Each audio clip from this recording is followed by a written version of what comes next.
Вітаю, друзі. Ну що, давайте поговоримо про важливе, про те, чим закінчився перший етап переговорів в Абу-Дабі про потенційне закінчення війни і план Трампа.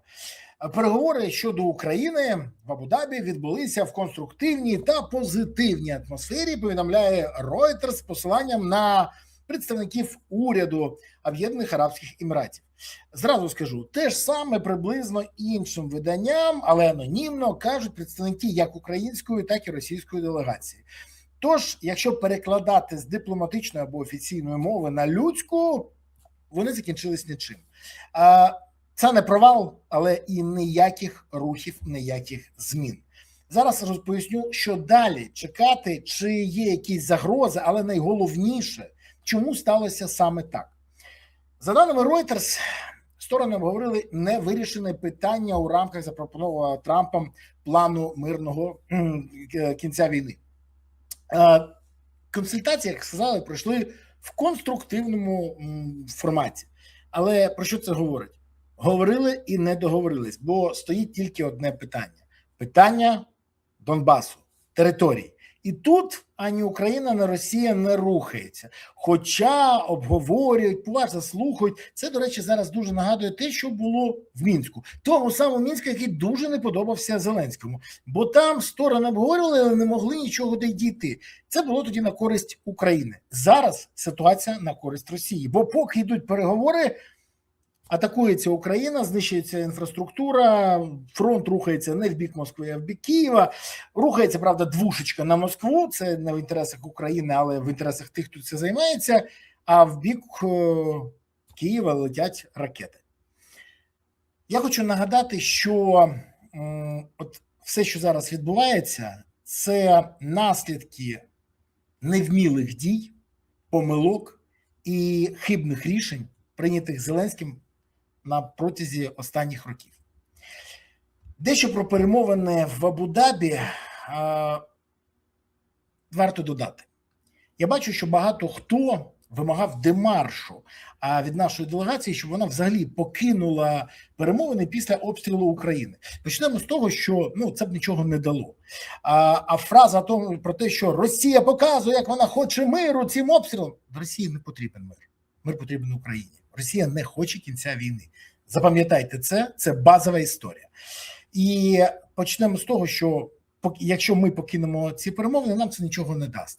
Хоча і перемовини теж не дадуть прогресу попри всі заяви. Зараз це їзда по вухах. Добре, якщо хоч би поновлять обміни полонених. До речі, поки що цього немає. От обмін полонених – це був би дуже добрий результат і може максимум можливого, про що може домовитись сьогодні.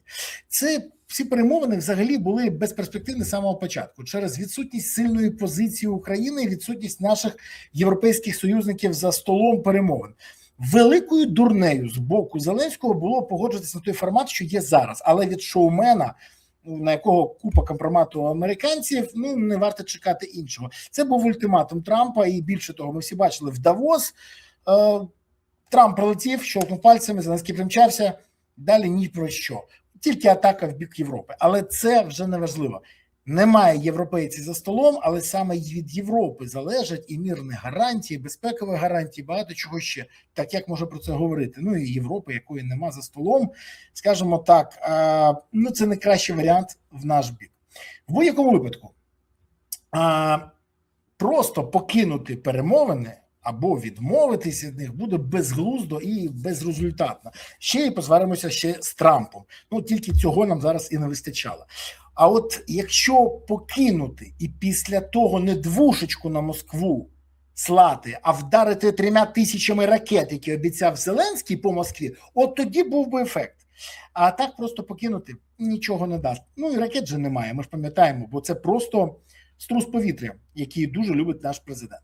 Усім варто зрозуміти, Путін не хоче закінчення війни, хоче знищення незалежної України і чекає, що ми впадемо. Кремль готовий йти на перемовини лише тоді, коли у України є сильна позиція. До речі, про це кажуть європейці, кажуть, стабілізуйте фронт Зеленському. А Зеленський бігає за Трампом, щоб той не розповсюджував компромат, і готовий на все, що завгодно, але чомусь без Європи за столом. Так от, треба, щоб у України була сильна позиція. Треба стабілізувати фронт, і це можливо тільки тоді, коли цим займатися. Може хтось займатися, а Зеленський цим не займається. Ну і ще потрібно чимось бити у відповідь по росіянам. Іншого шляху немає. Але Зеленський готовий, знову ж кажу, займатися чим завгодно, але не цим. Не чекайте позитивних новин від подібних перемовин. Їх не буде. Більше того, зараз я поясню, чому ще й небезпека є. Але Путіна зараз влаштовує лише капітуляція України та вихід ЗСУ з Донбасу. Нас це не влаштовує. Як казала відома киянка та прем'єр-міністерка Ізраїлю Голда Меїр, ми хочемо жити. Ворог бажає бачити нас мертвими. Це залишає не надто багато місця для компромісу. Оце аксіома, і це треба зрозуміти. Більше того, подивіться, хто приймає участь у перемовинах. І це дуже важливо. Зеленський заявив, що перемовини тривали за участю військових 3 сторін. З нашого боку були Рустем Умєров, потужний військовий, Кирило Буданов, Андрій Гнатов, Давид Арахамія, Сергій Кислиця, Вадим Скібицький. З американського боку Стів Вітков, це дуже відомий військовий, до речі, Джаред Кушнер, ще більш відомий військовий, Ден Дріскал, Алес Грінкевич і Джош Гюнбаум. Ну, потужна військова команда. З російського боку президент так дуже так спокійно сказав, були представники воєнної розвідки та їхньої армії. До речі, тут дуже цікавий момент, на це варто звернути увагу. А чого Зеленський не назвав, хто від росіян? Це запитання не лише до нього, тому що російська сторона теж не називає свою групу. Відомо тільки, що очолює групу перемовників начальник головного управління Генштабу ЗСУ Ігор Костюков. Так називається зараз головне управління розвідки Росії. І саме він приїхав на ці перемовини. Сказати, що в нас більш високий рівень? Так, 100%. Цікаво, хто інші перемовники і взагалі, чи хтось сподівався на те, що може про щось домовитись? Взагалі, оцей формат, коли Росія з Сполученими Штатами тиснуть на Україну, дуже не, скажімо, перспективний і не на нашу користь. Є ризики трьохстороннього формату. В першу чергу, коли за столом залишається лише Вашингтон і Москва, то завжди є спокуса у сильних гравців, а сьогодні сильними гравцями є і Москва, і Вашингтон, обміняти українське питання на великі і більш ширші геополітичні. І, до речі, про деяку стратегічну стабільність. Китай, контроль ескалації, договори про розповсюдження ядерної зброї, торгівлю нафти і багато чого ще. Ще один ризик – це коли ми зустрічаємось без Європи, і то це не може бути фінальною розмовою. Тож це пустопорожні розмови. Чому? Бо ЄС – це не лише гроші, які вони нам дають, це ще санкції, це ще допомога Україні, це ще відбудова Україні і довгострокові гарантії, це ще, можна перераховувати далі і далі. А ми без них розмовляємо. Ну це все одно, що, не знаю, розмовляти про будівництво будинку без будівельників. Ну, саме так зараз Зеленський веде себе. Формат трійки взагалі це обрізаний, неповний формат за визначенням. І ця конструкція абсолютно безперспективна.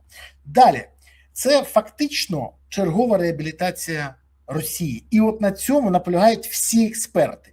Для Москви принципово важливо повернутися в статуси переговорної сторони, а не агресора.